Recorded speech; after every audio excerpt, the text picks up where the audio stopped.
I guarantee you and your friends and neighbors will get the opportunity to discuss activities and thoughts about the future of Winter Hill. For those who don't know me, my name is George Proakis. I'm the Director of Planning here for the City of Somerville, working in the Mayor's Office of Strategic Planning and Community Development, which we call OSPCD, but if that's a mouthful, just say I'm Planning Director.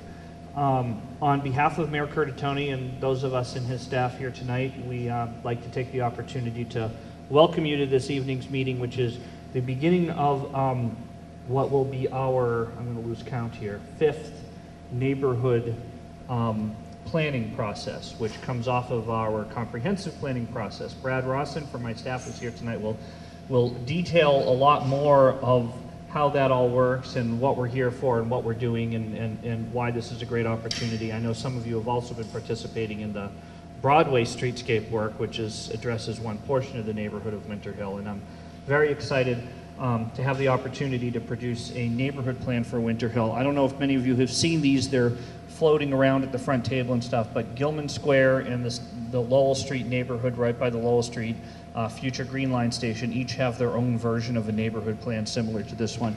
In addition to that, some of you may have participated. A couple of years ago, we had a student group at MIT that had the opportunity to put together their idea of a community plan for Winter Hill, and we're going to try to take all the best ideas of these, of the streetscape, of zoning work that was done years ago, and kind of check on that and see if that made any sense and sort of pull all these ideas together. But if you're a complete newcomer to this process, what I really want people to do is just think about this neighborhood, sort of what it offers you, what it doesn't offer you, what opportunities are available, where you kind of want it to go in the future, and what it is and what it could be. So I think this is a really wonderful opportunity to do that. Now, I'd like to take a moment to introduce the other elected officials, not that I am, but in addition to the mayor's whose greetings I present tonight, the elected officials who are in the room tonight. I see Alderman from Ward 5, Mark Niedergang is here. Alderman at Large Mary Jo Rossetti is in the back, and now I'm going to very embarrassingly say I just snuck into this room, and if there's anybody else here, just raise your hand and wave because I didn't see you. There may be others who stop by through the night, and I'm sure Brad and I will have the opportunity to, or the rest of the team will have the opportunity to introduce you. Now, the other folks I wanted to say, there's a couple of folks from our city staff or our consulting team that's going to be working with us through this process, and if you can just kind of raise your hands and wave, they'll be around to help you tonight and give some perspective. Brad, I'm not going to want to take away all of Brad's thunder, but the most exciting part about doing these neighborhood plans is we do what we call a charrette, where we kind of do a 3-day event in the neighborhood, where we have daytime and evening time meetings, and we really get to the bottom of what's working and what's not working, and we design in real time, and people can stop in and participate and draw what they want to do, or ask our staff or our consultants to draw what they might imagine as a future of the city, talk about what works and what doesn't work. And that is scheduled for the end of October. It's the last week of October, Monday, Tuesday, Wednesday. Jay Holmes, who's a landowner up on Broadway, has been kind enough to lend us the closed Sprint PCS store that is sitting right up on Broadway, so you don't have to go far to stop in and visit us and see what we're doing. We're going to be right on Broadway, right in the middle of Winter Hill, sitting there with our team for 3 days and evenings. I think the last evening we'll probably come back here or someplace to do a presentation in a bigger room, but mainly we'll be available there for people to stop in and participate. So that's a really great opportunity. But in order to do that, what's really helpful is to sort of start out with an overall perspective of where people want to go, so we know when we show up on day one what we want to start working on, what topics are most important to be talking about, and where we go from there. So being that I have another one of my wonderful double-booked evenings and I have to run off into other meetings, I am going to turn this over to the capable hands of Brad Rawson, who is the project manager for the Winter Hill Neighborhood Plan project, and who will provide some background, some information, and some direction, and then hopefully within a reasonably short period of time get you to doing the more participatory part of this process. All right, Brad.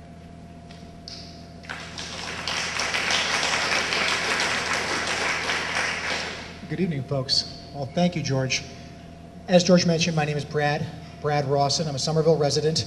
I live over in Teal Square, not far from North Street. And it's really exciting to bring the neighborhood planning model that Mayor Curtatone and our Board of Aldermen have asked our staff to work on. It's called Somerville by Design. It's really exciting to bring this model of neighborhood planning to Winter Hill. Can I have a quick show of hands to get a sense of who's in the room? Can you raise your hand if you say that you live in Winter Hill? Awesome, awesome. What if you don't live here but you work here? Anybody own a business in the district? No business owners? Anybody own commercial property or residential property in the neighborhood? Cool, cool. And as we said earlier, we've got a couple of elected officials. We appreciate Alderman Rossetti, Alderman Niedergang being here to stay in tune with what's going on. So one of the great elements of this planning model is it gets you folks talking more and us talking less. So, with that in mind, I'm going to try to keep my comments brief and move very quickly into a series of visual exercises. Somerville by design means two things. First, it means that we have choices to make in the way that our neighborhoods evolve, the way that our community is evolving. We can be proactive and steer change so that it benefits our community, or we can be reactive and let change happen to us. And in some cases, we're not going to be very happy with the results of that change. So Somerville by design means two things. One is being proactive. The second is being visual. Part of the reason that many folks have not participated in community planning over the years, and I'm talking generations, 10, 20, 30 years, is that for far too long, city planners and other professionals in these industries have expected you to come to us, expected you to come to City Hall for a night meeting when you've got a busy schedule. We've expected you to read dense policy language and expect to understand how does that impact the future of my community. We are trying to change that model, and we do it by being visual, by putting the markers and the trace paper into your hands, by sketching ideas for new public spaces, better transportation choices, new jobs and housing opportunities in our neighborhoods. And it's not all just about new, right? It's also really important to ask you folks and to help you document what is important to preserve in our neighborhoods. Again, whether we're talking about mom and pop businesses that you all love and frequent, whether you're talking about a park or a neighborhood school or a place of worship that is critically important to your sense of the neighborhood identity, we need to get this information from you. You are our eyes and ears. And when city planners and public officials spend too much time up in City Hall in front of computers, we don't always have the on-the-ground knowledge that you folks who live in the neighborhood, who do business here, who recreate in these neighborhoods have. So the Somerville by Design model is really geared towards helping you give us the information that we need to turn your vision for the future into actionable plans. If you haven't seen these Somerville by Design neighborhood plan documents, I strongly urge you to check them out. We're going to have a very informal and interactive session tonight, and so there'll be plenty of opportunities to get up and wander around, see what the other tables are doing. You can grab one of these plan documents and get a sense of it. Fast forward 3 months, 5 months, 6 months, the Winter Hill neighborhood will have one of these plan documents, and what's in this plan, in large part, depends on what you tell us tonight, the ideas that you record on your handouts, on the photo stacks that we're going to give you, and on these neighborhood maps and pieces of trace paper. It all informs the activities that we're going to go through in our storefront charrette. George talked about the 3-day charrette event. This is, again, another improvement in the way that we build public policy together. Instead of asking folks simply to come on a weeknight when you've got 500 other things that you might be doing, we will take over a vacant storefront in the neighborhood on Broadway, and from 9 a.m. to 9 p.m. for 3 days straight, you will be able to join us. If you have 15 minutes in your schedule, you drop in. It's fun, it's interactive, and you get a chance to participate. If you have a few hours, you come and hang out. I remember last year we were doing this on East Broadway in East Somerville, and there were a couple of residents who were literally bringing folding chairs into the storefront where we were doing our work. They were bringing sandwiches, they were hanging out for hours and hours. So it works for those folks, but it also works if you're really busy and you only have a few minutes. So, one more quick show of hands. Who has heard of SummerVision? This is good, our brand awareness is increasing, right? We're getting the message out. So back in 2009, the city embarked on a very, very important and new task, which is essentially creating a business plan for municipal operations, talking about the things that we all value and want to improve or preserve. environment, housing, jobs, our civic life, the demographics and diversity in this community that we all value so much. So for 4 years, our community members worked together. People from all different walks of life volunteered their time and went through the rigorous process of building a business plan for our city. That business plan is based on shared values, and here you see a number of words that came up most frequently during that process. These are really our orienting values, and they guide how we build public policy. Community planning is best done with a whole city's geographic kind of lens. Neighborhood planning is important. We'll talk about that for a moment. But a comprehensive plan is really intended to capture all neighborhoods in Somerville. And so here you get a quick visual and a sense of what our residents see for the future. Time and time again, our residents tell us that they love their traditional blocks of 2 and 3 family homes, like the one I live on, and I'm sure like the ones that many of you live on. Time and time again, our residents tell us that they love our mix of small and medium-sized business districts, whether we're talking about Magoon Square, or Davis Square, or Union Square, or Teal, or Ball, or Wilson Square. All of these places play a role in our city's economy, and they should be enhanced. Business activity should be supported. Transportation choices should be enhanced.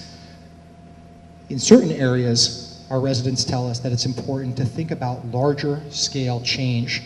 So I'm sure many of you have been down to Assembly Square and seen all the wonderful things that are happening down there as the buildings are opened, as the shops are opened, as people are going to work. The Orange Line station opened a couple of weeks ago. These are transformative changes. And as a community, it's taken us almost 20 years to get there for Assembly Square. So there are a couple of other industrial and warehouse districts on the eastern side of the city. You can see them highlighted in orange here.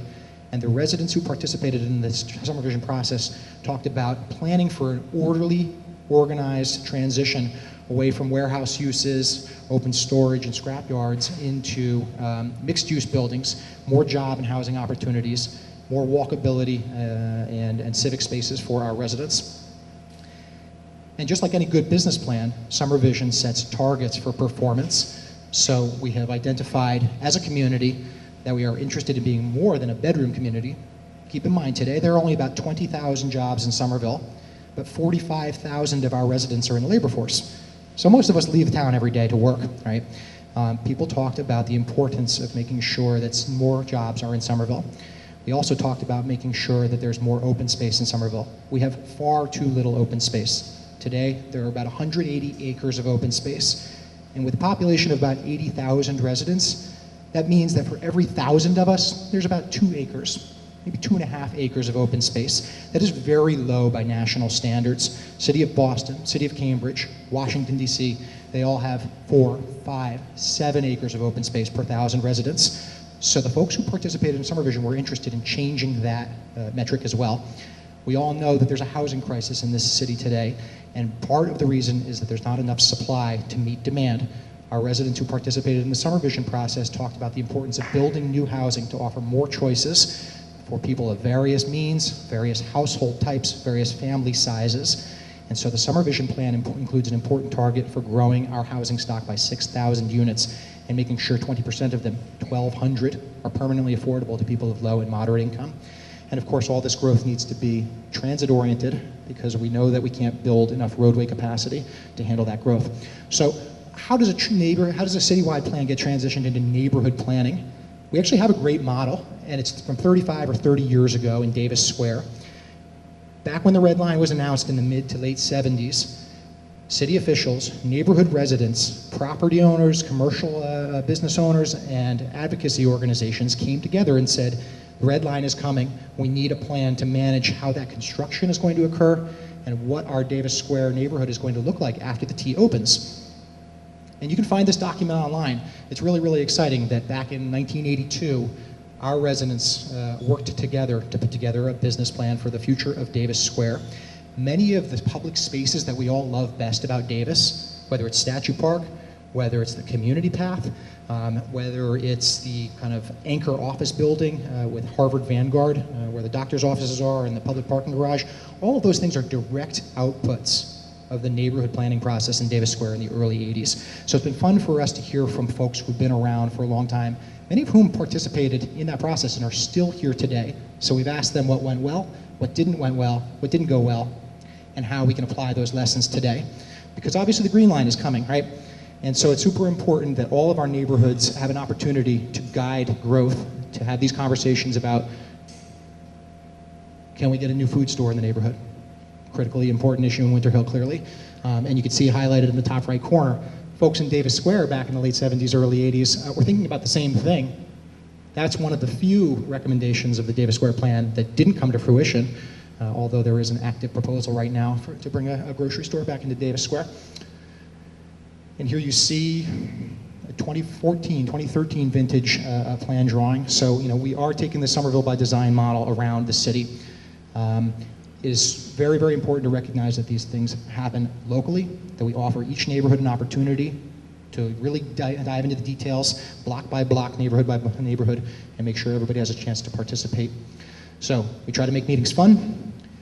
When we take over a vacant storefront for a few days, we often try to put together a small temporary open space to draw passerby, people who are just walking on the street, waiting for a bus, window shopping. Draw them in, get them involved in public life, give them the opportunity to talk with public officials and their neighbors about the future. And so here you see a couple images from East Broadway in East Somerville last year. After we go through our mapping exercise, you might say, so how does this really translate to an actionable agenda? How does the circles and arrows that I put on this map tonight translate into improvements in my neighborhood? One of the things that's really exciting for us when we think about Gilman Square and the process that we went through 2 years ago in Gilman. On the left side of the image above you, you see a group of residents sitting at a small table on a night meeting like this had identified Marshall Street Playground, I'm sure a facility that many of you in the neighborhood know, as a place that needed an update, needed a facelift. And at City Hall, we may or may not have had that on our radar screen. We may have not have had it on the front of the funding list. But the fact that our participants in Gilman Square raised that issue allowed us to get it to the front of the queue. And today, we've got grant funding, and that park is being updated. We're very, very happy to report. So this process is meaningful. It does translate to real-world action. We will be as visual as possible. We will give you the outputs of the visual process. Our designers will sketch very, very quick plans and perspectives, and you will tell us what you like and what you don't like, and then we'll send our design team back to the drawing board to improve those things. Share everything. You'll see what we call pin-up sessions, where you can kind of walk in. It's almost like the city planning equivalent of Somerville Open Studios, where you really do have the opportunity to just kind of browse through at your own pace, see all sorts of new ideas, and tell us what you like and what you don't like. Last year in East Somerville, folks had talked about the underpass of I-93 and how problematic it was if you live on East Broadway, you live in the Avenues, the States neighborhood, and you're trying to get to Sullivan to commute every day, or every night you're coming home, right? That's a pretty awful underpass. We took that information from our participants last year, and then we used it to arrange meetings with the City of Boston and with Massachusetts Department of Transportation, and now we're moving forward with a funding proposal to actually bring that underpass to life, to improve lighting, potentially to do some public art installations, and make it a much more comfortable human-scaled location. So again, your input matters, and we're learning how to quickly translate it into real projects.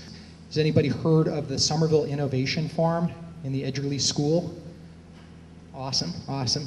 So Somerville is really taking a lot of pride in its urban agriculture these days, whether it's the South Street Farm outdoors, which is managed by Groundwork Somerville, whether it's the community gardens that have been part of our city for 20, 30, 40 years, or now an indoor education-focused hydroponic facility in the Edgerly School. Folks in East Somerville had talked about the importance of making sure that school continued to contribute to the neighborhood's vitality and provide opportunities for our young people. And so we use that information again to feed into a grant process, and now we have $5,000 worth of hydroponic growing material facilities in the school, science, technology, engineering, and mathematics courses, using that to educate our children. So I think this is probably a good time to break and get into our first activity. The idea here is that you will have a series of conversations with the folks at your table. If there's not enough of you, please consolidate. Please go to a table where there's enough room and where you're comfortable, where you can hear. And we want you to do three main things. We want you to identify the parts of the neighborhood that are working well, the parts of the neighborhood that, frankly, could be improved a bit, and we want you to draw as many circles and arrows, and we want you to draw as many question marks and stars and hearts as you possibly can, because all of these maps will really feed into the neighborhood plan, right? This is going to be familiar to some of you who have participated in the Central Broadway work so far, but if there's a particular block in the neighborhood where you say, man, that block is really, really important to me. I love the way it feels. I feel comfortable. I feel safe. My neighbors are on that block. That porch is so well maintained. I feel comfortable when I'm walking by there. Circle it. Tell us. If you go to church on Temple Street or up on Broadway, and that's an important community center for you, circle it. Tell us. We need to know. If there's a block that is not working well, where traffic backs up, or where you really want to cross the street to access a grocery store, to get to your child care provider, your neighborhood school, you got to circle it. You got to tell us that that block is not working for you. And if it's a problem with the traffic light, write that out for us. Let us know that the traffic light doesn't make sense. If it's just that the street's too wide or that there's no crosswalk, tell us that. The more that you can write down and circle on these maps, the better off the process will be. So this is intended to be an icebreaker exercise. It's pretty straightforward and easy. We're going to give you about 15 minutes, but then we're going to pass the microphone around, and we're going to ask folks who are comfortable to tell us some of the things that they talked about in their small groups. So keep that in mind. It's important you document your ideas so that you can share them with the rest of the group. So, any quick questions? I realize that that's a very quick introduction. Folks feeling good? You have markers, red, yellow, and green. Red for the things that are not working well, green for the things that are working well, and some other color for the things that you have questions about. Make sense? We'll have these slides rotating. They are the instructions. It's about 10 past 7, maybe 8 past 7. We'll give you about 15 minutes. And I think the ideal group size is probably about 7 to 8 people that can kind of fit comfortably around these tables.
If you don't mind, introduce yourself and thanks. Not thinking about what's reasonable. And one thing I've really wanted to see for a long time is the Star Market, the old Star Market, made into a co-op. It's probably a lot of people feel similarly. And it would also be nice to see a bike lane or just more bike awareness on Broadway. anything going right, Courtney? Any positive stuff that you guys talked about? Definitely. We love Vernon Street Art Lofts, obviously. Bow Street, which is nearby, I think is looking nice. We love the post office. And what else? Little businesses along Broadway. The vet, several of us are dog owners, and we really love the vet office on Broadway. And what else? I'm going to pass this on. That's awesome. Okay, one more comment, and we'll see if anybody else is getting ready. Just a couple things related to Foss Park, which I live right near. It really could use some bathrooms. There's a lot of issues with people urinating in public around the park and in the neighborhood around the park. Kind of disgusting. So permanent public restrooms would be great. It's a very high-use place. And also a better crosswalk across Mystic Ave, like where the park and like going across toward Assembly and toward the river. It's really hard to cross if you're trying to walk over there. So those are my big suggestions. Awesome. Our comments we were focusing mostly on the stretch of Broadway between the top of the hill and Foss Park, and looking in particular at the intersection where Temple comes in and Marshall goes out, and looking at the things that are wrong there and where the potentials might be. We were wondering about the rumor that there's an apartment complex going to go in at the intersection of Temple and Broadway, and wondering whether that makes sense if it's not done in the context of really making a focal point or even a square out of that. Is there a potential for squares along this stretch? And that intersection is a possibility if you looked at it, if you looked at that whole chunk of land between the Star Market and the parking and the Rite Aid and the liquor store as a possibility to create a more attractive intersection square, maybe with small businesses to attract foot traffic, maybe with a green space at the corner, so that it could be a focal point. I pass it on to someone else on the table.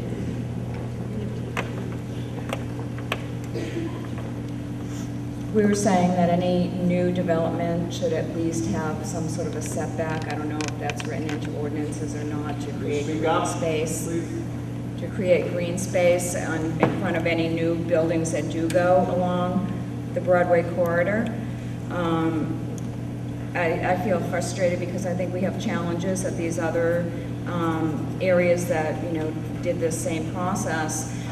We don't have the same attributes. We don't have a subway station coming. We don't have a square. I think that's huge. It's not a destination, and I don't know, I don't have any suggestions on how we could change that, but it's sort of major defects in our plan to try to develop this area, I think.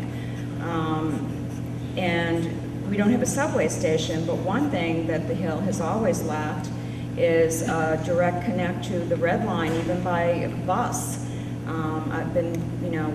I've been a landlord and I've lived in Winter Hill for my whole life, and that's something that people always wanted to have. And since we don't have any subway station, that would be a vital component of helping Winter Hill. Yeah? Nicely done, thank you. Excellent points, thanks. One of the things that I'm finding is that with the Assembly Square T-stop coming in, we're suddenly discovering all of these different traffic patterns.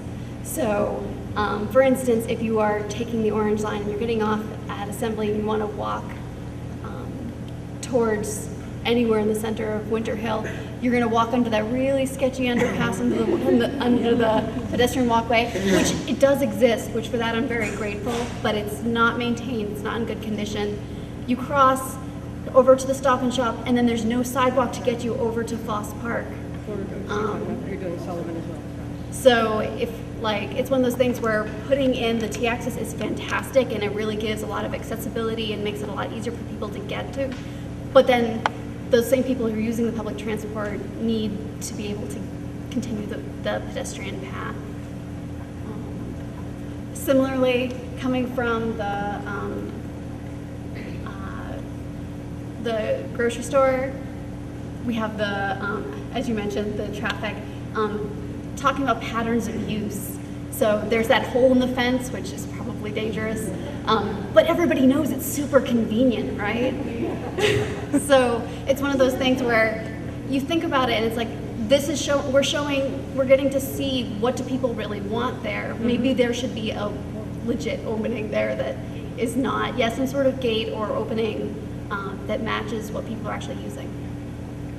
And have an opening through the park so that people can cross even when the park is closed. So nominally the park closes at night, but everybody knows that everybody's still going through. So let's actually codify it and make it so that it's not, this thing that you just do. Awesome, good comments. So we've heard a couple different things already, which is really encouraging. I imagine that many of you have similar ideas recorded. So as we continue moving around, let's see if we can identify new stuff that folks haven't said.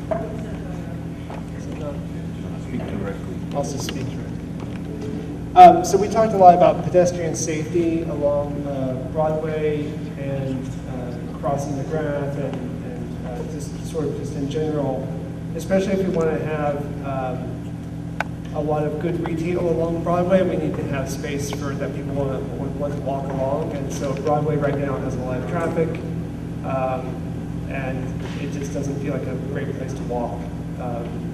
Even though there's a few shops along there, but they don't really seem viable.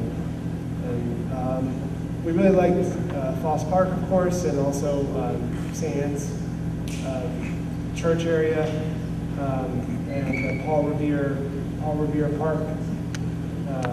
We'd really like to see improved. We'd like to have add some space around this school so that this area of Winter Hill can have more green space, and then also just connections across 93 so that people can actually walk over to Assembly Square if they wanted to. Anything else? But one thing we thought about was, even though we don't have a T station between Lagoon Square and Foss Park, there's no place for anyone to sit and relax, read a paper, and the area across from Marshall Street, where the Star Market, soon hopefully to be forgotten, the Star Market space would be a nice. That plaza that was designed around the library in East Somerville. I really admire that, and if something like that could be replicated around the Star Market at the Broadway end of Marshall Street, and then if Marshall Street could be a much more pedestrian zone leading down to the Gilman Square T-stop, Marshall Street it would really be an enhancement to the whole area. So think of Winter Hill from Broadway down Marshall Street to Gilman Square as a promenade. I live on Thurston Street, and in the morning we have an awful lot of traffic coming down the street. I think it's coming off Main Street, 93 off Main Street, coming to Broadway with the first right turn. And that creates, I think, some safety issues. It's amazing that with all the children going down to the school, there hasn't been a problem. But I think there's the potential for a problem, and that needs to be addressed. And also Foss Park. Foss Park is nice, but it's nice for young children and for people who go to play sports. It would be nice if there were a zoned off area for elders to sit in safety from the tossing of things and the noise, just a quiet little area for older people to sit. Awesome. I want to follow up. I'm Joe Lynch from the Lagoon Square neighborhood. And I want to follow up on how important I think it's going to be to Winter Hill's revitalization that the neighborhood get behind this city taking Foss Park away from the state. And I'm saying that because it took our neighborhood 8 years to get the funding to redo Trump Field. It's going to take you twice as long through the state. So Foss Park is really your gateway. It is your jewel welcoming people on Broadway. I'd highly advise you to get behind a movement to take Foss Park back. I think I heard Alderman Rossetti say she was going to head that up. Weren't you? No sweat, no sweat. Awesome. You just get The city has to be willing to take on the responsibility, and the state has to be willing to let it go. Just to answer that one question, we just submitted, I was chair of a Fields Task Force Commission that the mayor formed, which represented mostly various organized sports associations around the city, some business owners who have recreation business owners. And we just submitted our report, but in the report, it addressed Foss Park. And we did actually have the mayor come to one of our meetings as we were trying to get to a recommendation about the whole city in general and its green spaces as it relates to recreation. But in speaking with the mayor in one conversation, it is on the table for discussion with DCR, but he was honest and didn't feel as though it was at the very forefront. But he said to the committee at that time, just because it's not real right now doesn't mean don't want you to advocate for it. So the committee in the report did ask for Foss Park to have the city take it over as they did Dilboy. But they put Draw 7 above Foss Park because Draw 7 seems to be more of a reality, which is the Assembly Square area. But just to answer that one question, so I absolutely agree with Joe, get behind it if that's what you want, because the Task Force Commission's already put that report out. May I suggest that these last couple of groups either give me one or even no comments, unless there's some burning issue that you want to make sure your neighbors hear about. And then otherwise, we will quickly pivot into our photo exercise. And then as it gets late, obviously, you can kind of come and go as you please. So while we've got this whole group here, it's important that we take these maps back to our office. We run through color scanners so that these words will be posted to the website verbatim. You will see your own words on the city's website, and these things feed into our planning process. So I just wanted to make sure everybody kind of gathers that before folks inevitably start drifting out of here. So again, we're going to make the rounds real quick and then get on to our next exercise. Couple quick things. One thought was Broadway is very nice, but it doesn't drive like a boulevard. So it looks like a boulevard, but it doesn't drive like it. I don't know what... There's no paint. There's no paint on Broadway. Oh, so true. There are no lines. Yes. But even when there were lines, it didn't... No, they're not going to do this part of Broadway, not to do the others. Everyone's hit on Foss Park. Our one thought there was it needs better separation from the big roads around it, but not isolation. So Trum sort of does that right, I think. Yeah. Good point. Thanks. And coffee shops. Awesome. And also less Keno. Yes. I mean, we're developing some cocoa parlors around. You guys good? Any quick points? All right, please. I agree with coffee shops desperately. Magoon Square needs a coffee shop. Ball Square's got True Grounds. Every square has 1 to 5 coffee shops. Like, somebody please open up a coffee shop in Magoon Square. And then I want to just second what this gentleman said over here about making more of a connection between the Star Market, the former Star Market site, and making that into like a plaza and a developed area that's more of a destination and more of a square, but connecting it with the other side of the street and making it even if it's not a pedestrian way, because you still have to drive down Broadway, but making it feel like more of a pedestrian way, maybe raising the street level, and lining it and making a very like celebrated crosswalk to get over to the other side of the street, so you can go to the post office and then meander your way down to Gilman Square where the T-stop is going to be. But we also sort of briefly spoke about the fact that we need more storefront improvement. Pick a spot anywhere. Magoon, down by Thurston, by your neighborhood. TV Nail and Spas, those guys, the Thurston Spa, they could use some help. On Broadway at the corner of Magoon, near Magoon Square, there's a corner there that could use some help. Continue the sidewalks on Broadway up by Adams Street where the frontage road is. There's no sidewalk on that side. More 10 to 15 minute free parking in the CVS parking lot. Like, I have to pay to go to the CVS in my neighborhood. Yes, I should be walking, but sometimes I don't have time to walk, so I have to park. Bus to Red Line, someone else said that was awesome. Have to go to Leechmere or wherever. What else? comment, like the look and feel of the the shopping plaza over on Broadway where the Star Market was, like not super modern. Like if we could do something that's more in keeping with the way that the city really is, like with character, because there's all those Victorian like brick row houses up there, and then the big church at the top of Adams, and the Victorian homes. It's just very pretty. I don't know, it's charming. Like there's just got some charm back into the city. Anything else? I just wanted to quickly mention that I would love to see an organized Main Streets program, much like East Somerville.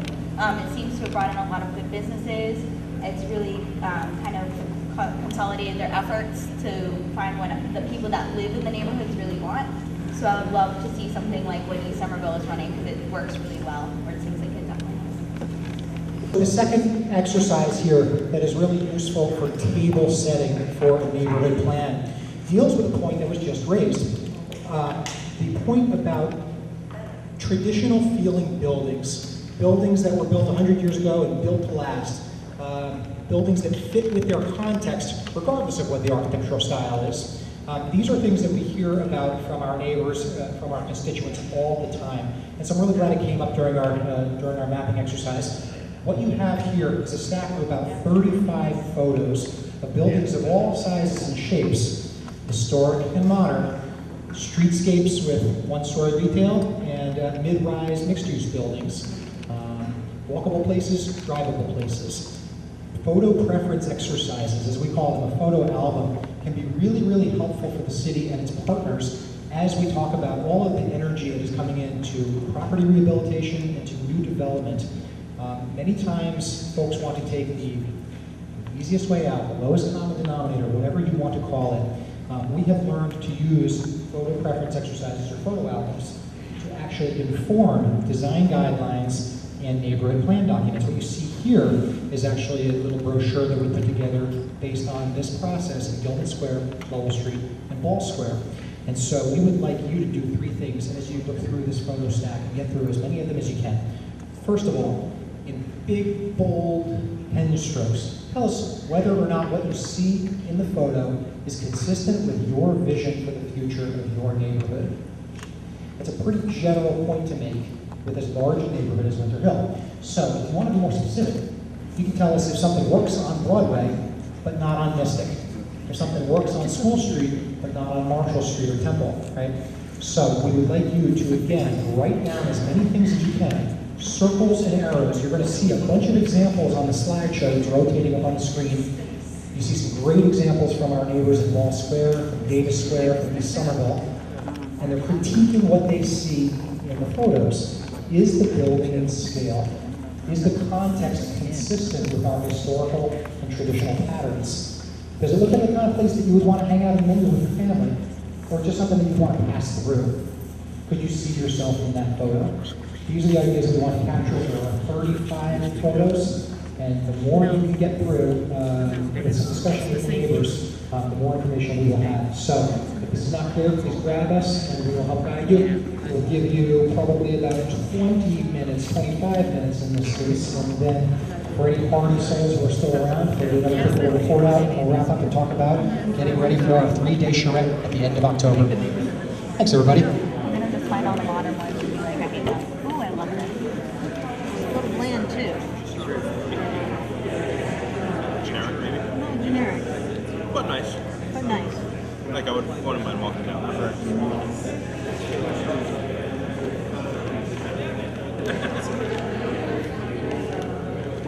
I think what I like about it is it's just a very It looks walkable and feels like it'd be safe.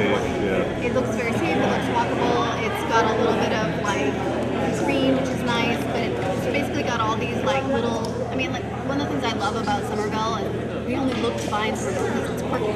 Yeah. You know, and it's like you can see like all of these like little shops in here. Yeah. And that's great. I mean, it should be bike lanes and stuff. There's more spaces like that. That's a wild dream. But I pass by that every day. Yeah, so this development is probably going to happen more, I can probably guess. Where would these work for you guys? That's a good question. Like, how would you feel about that in this neighborhood, in Broadway? Well, actually, they built townhouses and some affordable housing on Temple Street, and they look fine there. You know, they do have some design elements to them. And they I would prefer this as an apartment building than this, though. You know what I mean? Like, this one's nice. Some of these are kind of odd. That's right. Find the ones that I want to comment on first. Oh, you don't like that. Oh, okay. Oh, that's central, huh? Is that central? I hate how it's stuff is like. Yeah, market. There you go. It seems like this is They like fucked common. up that old church and that whole Although green space. I look at that and I They like should've it, and then I gotten look at that this green and I space. say, They should oh, never well, that's have what it really wants to some be. little Oh, I agree. It should have been green space. Especially Can I right borrow next that door orange to right? projects. Yeah. Oh, I like that. I'm glad that you like it. Because some people need cars. Yeah. Someone's always going to have cars. Well, Yeah, but I like the ones where there's kind of like a narrow driveway and park around the back or something. well, it's better for them to have that than parking on the street all the time. If you can raise them and allow I mean, that. not everybody can bike. Some people have No, asthma. but my issue. Versus to build a 5-story building at this location, like it's currently a 3-story. Yeah. And it struck me as this is a city. 5 stories is not impressive. And it was the critique was that it was blocking the view of another building that was uphill. Right. That was 5 stories. So I think that there's room for a little bit of height, but sure, it doesn't need to be like 20 stories. Maybe they compromise and do 4. Well, you see, like everything here is pretty much 3 or 4 stories. Right. But are these extra tall units too, do you think? Are they like, you I would say know? this is the equivalent. Yeah, It's up to 4 or 5.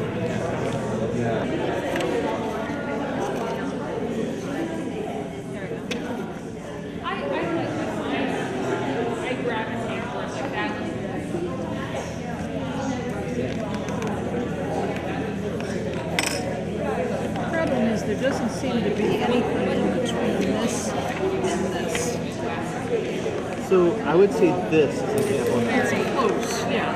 And even this. It's trying to do somewhere in the middle because this is a new building. I'm sure you noticed some of these photos are from Somerville, and some are obviously not from Somerville, for better or worse.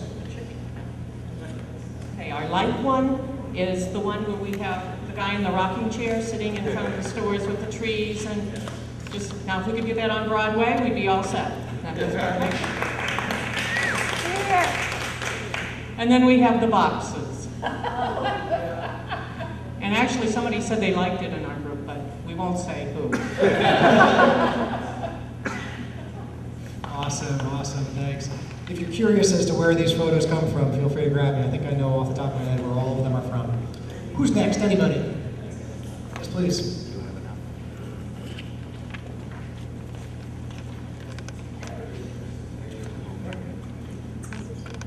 Hi. All right. So this one has our good, mainly because it's kind of pretty. There's a lot of trees, and there's a nice combination of storefronts and residential, which was kind of hard to find in most of that stack, where you have both kind of balancing each other out. That's the bad one. Okay, well, it is another one, but not enough sidewalk, nowhere to stop, looks imposing. I mean, yeah, I like bikes. There's a bike rack there, but there really isn't like anything to do this whole block, and it's corporate, and there's nothing happy or nice you want to stop anywhere right there. So, and that's someone wrote, pretend balconies make me sad. There's not enough trees, there's not enough sidewalk, there's not enough skyline, and it doesn't even look like there's any commercial businesses. So it's kind of, it might just be a giant residential chunk block. Did you say pretend balconies make you sad? That's an awesome comment. I think I have to be also fake balcony. Nice job, folks. Thank you. Yes, please. So for our good, we also picked the same kind of Parisian walk on a brick path here with the tree trees, very lovely, lots of diverse architectural styles. Thought it was great. And this one looked like it was just Broadway, actually. So pulled this one out. So this is a very, very wide road leading over to what is perhaps the ugliest building I've ever seen. Wow, wow. That was from Denver, Colorado, if you're interested. George, who was here earlier, had been doing some work out there and shot that photo. And yes, it reminded us of portions of Broadway as well. Next group, anybody? Yes, please.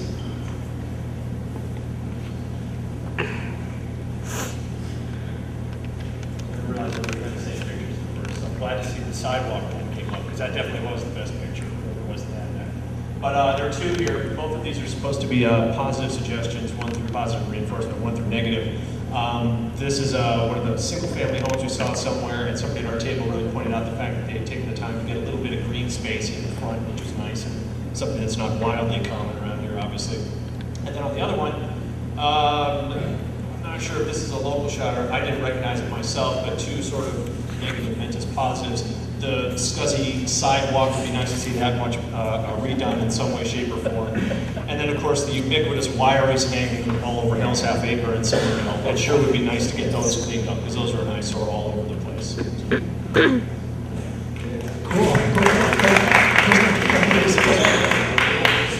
So we've got a few different photos. This is great. Anybody else? We're getting up to 8:15. Again, we do want to provide a quick little wrap up, but I would love to get another couple of.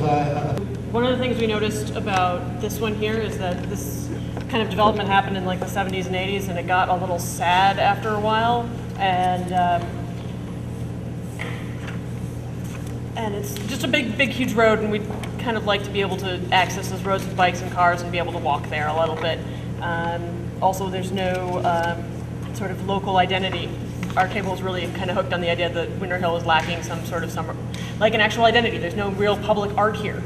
There's no real square that's identifiable. You know, the name Magoon Square is coming up a little bit, but that's about it.